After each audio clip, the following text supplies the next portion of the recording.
chapter, Lee was closer than ever in discovering what happened to his brother. But in doing so, he became a skeleton monster, and was now in an unfamiliar place. Still, he got things to do, so he pressed on further, leading him to a place where monsters gather. But because he wasted enough time, he decided to take a shortcut, not knowing that said shortcut was a place where monsters fight to the death. And because he has entered the said place, he has no other choice but to fight. Luckily for him, one of the rules in the arena made all the contestants' level be adjusted to the lowest participant, which was him. But the lowest possible level is level 10, so he became a level 10 skeleton temporarily, and the system even rewarded him a variety of class to choose from. Remembering what his brother said, he chose to become an assassin. With this, he skillfully managed to get to the last round, shocking everyone who witnessed what happened. Still, they thought the competition was over, since he was against Bloodclaw, who has a higher breed than him.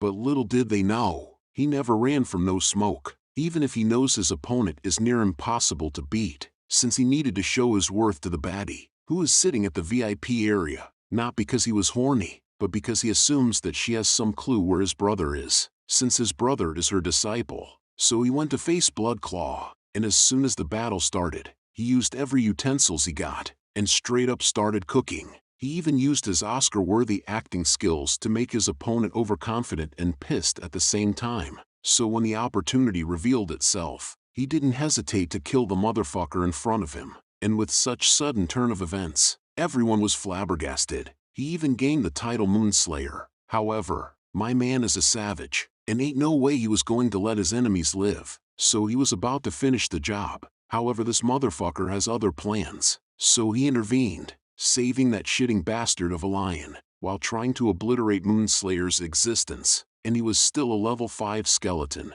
so he ain't got the ability to block it. So it seems like the story was about to end. But luckily, he managed to get the attention of the baddie he was trying to impress, so she helped him. She even attacked the fucker who did this to him, and this meatless son of a bitch got the opportunity to be her property, as she whispered to him that she owns him now, which to me, personally, is not so bad of a deal if she wanted to take me too. Stop it. Get some help. Now on to the next part. Wu Yu was finally done restoring Slayer to his original form, and concluded that everything should be back to normal now, which amazed Slayer because not only did his broken bones healed, but they are now stronger than ever before. But his trains of thought was disrupted by Wu Yu charging up another attack, as she tries to threaten the bastard rabbit and turtle that if the results are not announced soon, she would poke both of them as well. And because they don't want to be a donut-shaped creatures, they appeared immediately after she finished her threat, and announced to everyone the rise of a new star, the champion of the Storm Cloud Arena Tournament, Moonslayer. And because of this, the system calculated his rewards, and gave him 5,000 experience points, boosting him up to level 15, and he also gained a new passive ability called Shadow Step, which permanently increases his agility by 20%. With such boost, his attributes also risen significantly. He then received his other reward, an epic weapon that suit his level and class, the Bloodstained Blade, which has a special ability that can convert 10% of the damage dealt into self-healing. Even the commentators were surprised to see such a weapon, because having a vampiric attribute is really impressive, since it will be perfect for prolonged battles, and endurance is crucial in the upcoming events. With that settled, Wu Yu wasted no time and got straight to business, and informed her newfound pet that they would now initiate the Storm Cloud Catastrophe, which Slayer was clueless on what it is, since he is a newcomer to the Storm Cloud platform. So he asks to clarify, and the rabbit understood his circumstances, so he did just that, explaining to him that the Storm Cloud platform is divided into two parts. The first is the arena battle, which select the champion, and the second part is the Storm Cloud Catastrophe, which will be triggered right after, making the Storm Cloud champion descend into the player's world as a limited time boss. The time limit is 1 hour, and the boss will be tasked with ensuring its survival, while hunting down players as much as possible, to obtain experience and contribution points. And contribution points can be used for mutual trades, exchanging advanced skills and weapons. It can also be used to improve one's position and status. And now that it was clear to Slayer, he was about to initiate the next event. But before he could do that, the sore loser who can't take an L confronted them, because he couldn't believe Wu Yu dared to openly attack him, the Lord of the North Hall. So he angrily asks if she is declaring war against the North Hall, but seeing that she isn't responding to his questions, he threatens her that he will report this incident to the city lord. Still, she continued ignoring him. Unexpectedly, he started insulting her instead, calling her an ambitious, opportunistic bitch, and she must be scheming to get rid of him, just so she can take the military resources in his hands, and wanted to rebel. With this, she recognized that staying silent might harm her reputation more than speaking up, so she decided to confront him and call him out for interrupting the tournament, emphasizing that him interrupting the tournament is a violation of the rules, so he should be punished instead of her. And there is no way a demon like him would be kind-hearted enough to save someone's life, so she suspected that he must have already promised the championship title to the old man from the Bloodclaw family, and this may be closer than the truth than what he was spouting, and he even had the audacity to accuse her of rebelling, when he is the one who is always meddling and playing both sides like a busybody. So, the next time he utters another word, she promises that the next time he goes out to battle, she will cut his military salary first, then halt his military provisions, and she won't even supply him with equipment. With this, he could only shout her name out in anger, as he was well aware that he would be in serious trouble if she chose to follow through with her threats. Meanwhile, the three low-level monsters decided to run the fuck out off the place, because they know all too well, if these two started fighting, they are the ones who will perish first. Even half the city's people will suffer. So before that happens, Slayer asks them to take him to participate in the next event, opening a portal in front of him. But even before he could enter it, Wu Yu warns him to not embarrass her, so if he can't kill 1,000 people, he shouldn't bother to come back to her. A few moments later, as he descends to the player's world, his random achievement manual triggered. Seeing that he exceeded level 10 already, it generated a random mission for him, and that mission is the one that Wu Yu ordered him to do, requiring him to kill 1,000 players. Luckily for him, he doesn't have to find players that hard, since the system announced to all the players of his arrival, while it encourages them to kill him on the spot. He even spawned in front of a fodder-looking players, who doesn't have clothes on, which can only mean one thing: their cheeks are ready for some ass whooping. But before he could start, another one of his cheat item had detected that his level has increased, so it automatically equipped onto him, giving him another boost in attribute, and because its quality improves every 10 levels, he will receive a randomly assigned class-exclusive skill, and he will have a chance to refresh and obtain a new skill for the next time it levels up. And as the random skill distribution was on progress, the four bald players has launched an attack from all directions. Still, he dodges their every attack. Soon after,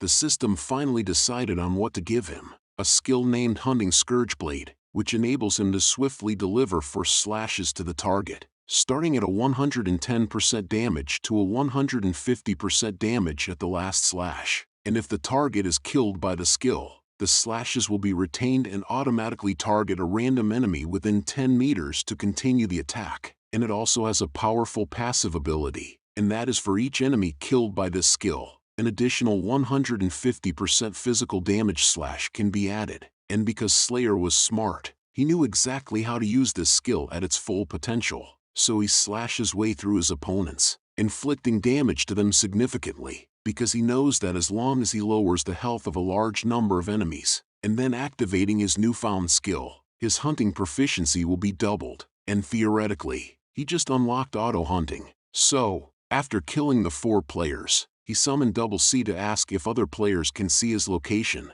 to which she responded that they can, since the system keep on broadcasting his location to all players in real time. With this, he got that black Air Force energy covering his body, as he was fired up more than ever, since he knows that things just got much simpler for him. And so, as the players appeared, he unleashed his unprovoked menace behavior and started penetrating them left and right, and not long after, only the player's weapon remained, and Slayer was now sitting on a branch of the tree, contemplating to move to a new location, since the number and frequency of players gathering are decreasing, and he can't pick up the player's equipment either, so there's no point in staying further. But before he could leave, another ambitious motherfucker appeared. He even got the audacity to think he is the protagonist of the story, and was planning on taking all the weapons to himself. And so Slayer decided to put this fucker where he belongs. Know your fucking place, trash! Slicing his windpipe instantly. And just like what was showed before, the number of players he killed increased to 444. But still it wasn't enough, so he decided to search for more players than wait for them. But before he could do that, the interaction with the ambitious player gave him an idea. So he sent Afe the coordinates of his current location, and told him to go by himself, which Afe assumed that his brother is going to treat him, or even give him some items to help his adventures. So he went to the location as fast as he could, but he didn't expect to witness a few hundreds of them, leaving him shocked and disbelief.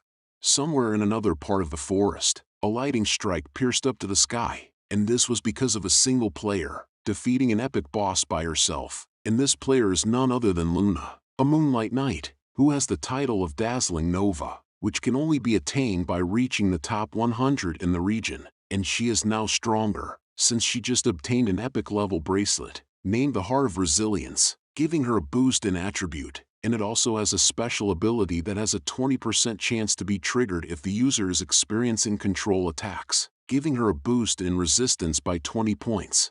And while she is just standing menacingly, Slayer was sitting at the top of the tree branch again, while being amazed at this player's skills, since this is the first time he saw a player who can solo an epic level boss. Intrigued by this, he asks Double C to look up information on the Moonlight Knight class. So, she did just that, and showed to him that the Moonlight Knight is a hidden class among swordsmen, possessing balance attributes, and all of the Moonlight Knight's attack has both physical and magical attributes. In summary, it has a low entry requirement, with a high ceiling potential.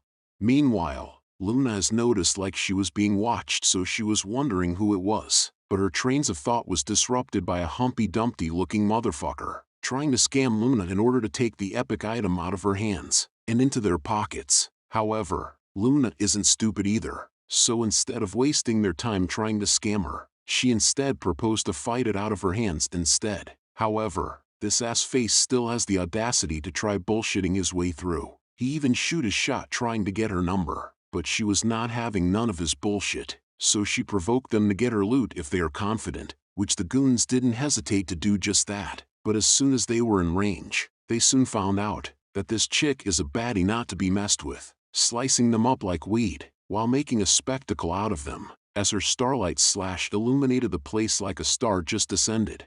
Now Eggman realized that he had bitten off more than he could chew. Still, he tries to intimidate Luna using his guild's name to get out of his predicament, so if she kills him now, his guild mates will definitely hunt her. However, Luna has zero fucks to give, so she just slices his ugly face up, and now that was settled, she asked the person who was looking at her from above to get down and face her now, which he did willingly so, and looking at him closer, Luna was caught off guard, since she didn't expect the peeping bastard was a boss-level monster, while Slayer was amazed that she actually spotted him. With this, they were both hesitant in facing each other, since they know fighting each other would be costly and challenging, so it would not be worth it. Surprisingly, as they were thinking what their next move will be, a multitude of players materialized out of nowhere, surrounding them both, and it seems like they were divided into two groups. One side is targeting Luna due to her decapitating the egghead, while the other was a raiding party intent on defeating Slayer,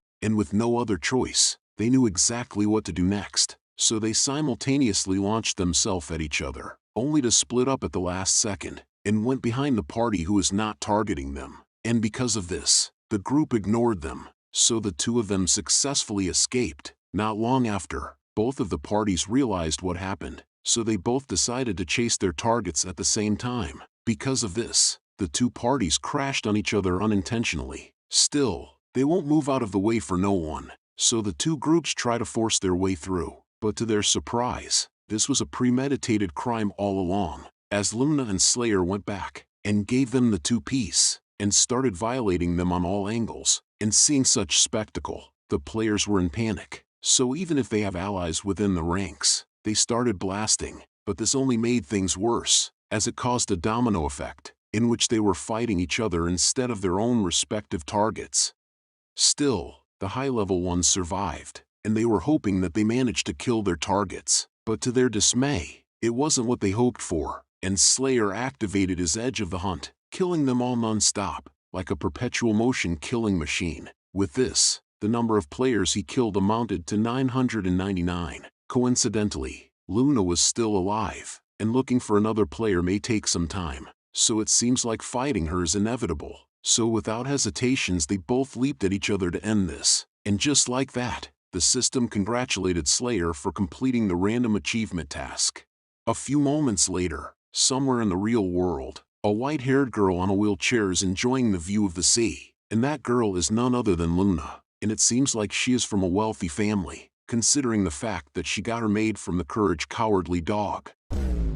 And her VR headset looks insanely cool, but I digress. Her real name is Bai Xiaoyu, from the Bai family, and the maid is informing her that her parents is calling her for dinner. However, she isn't planning on joining them now, since she just met an interesting boss, so she went to her quarters instead, and wrote a rough estimate about the things she might knew about the boss she encountered, so she could defeat that bony son of a bitch.